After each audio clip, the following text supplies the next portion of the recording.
Sir, ఈరోజు ఏం educational video అనుకుంటున్నారు? Men and their mental health గురించి చేద్దాం అనుకుంటా. But why only men sir? Women కూడా చాలా ఫేస్ చేస్తారు కదా! ఐ నో ఉమెన్ కూడా చాలా ఫేస్ చేస్తారు. But there are so many people who talk about it. But men దగ్గరికి వచ్చేసరికి చాలామంది వాళ్ళకి ఇబ్బందులున్నా they don't express it outside. Because మన సోషల్ అప్‌బ్రింగింగ్ అలాగుంటుంది. మెన్ అంటే ఎమోషన్స్ సప్రెస్ చేసుకోవాలని, అంత ఈజీగా కూడా ఏవి బయటకి చెప్పకూడదని ఇట్లాగా చిన్నప్పటి నుంచి కూడా they are hardware are hard tuned. So, దీనివల్ల మనకి డిప్రెషన్స్ లాంటివి గానీ, లేకపోతే క్రానిక్ ఎడిక్షన్స్ లాంటివి గానీ, లేపోతే బర్న్‌ఔట్స్ లాంటివి గానీ, లేదు వర్క్ లైఫ్ బ్యాలెన్స్ సరిగ్గా మెయింటైన్ చేసుకోలేకపోవడం, దానివల్ల స్ట్రెస్‌లోకెళ్ళడం, ఇట్లాంటి ఇబ్బందులు ఎన్నో ఫేస్ అవుతున్నా they might be smiling outside.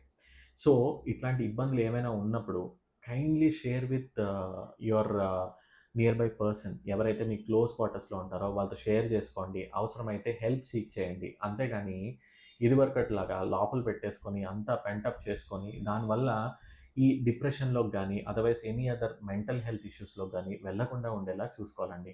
కిందన డీటెయిల్‌గా క్యాప్షన్‌లో పెడతాను. అట్లాంటి సింప్టమ్స్ ఏవైనా ఉంటే మాత్రం నియర్ బై ఫిజిషియన్ ఆర్ సైకియాట్రిస్ట్‌ని కౌన్సిల్ తీసుకొని కంపల్సరీ దీన్ని అడ్రెస్ చేయాల్సిన బాధ్యత ఉందండి. మీరే కాదు, మీ సర్కిల్‌లో ఎవరికైనా ఇట్లాంటి ఇబ్బందికి ఫేస్ అవుతున్నారని అనిపిస్తే kindly support them and educate them. Thank you.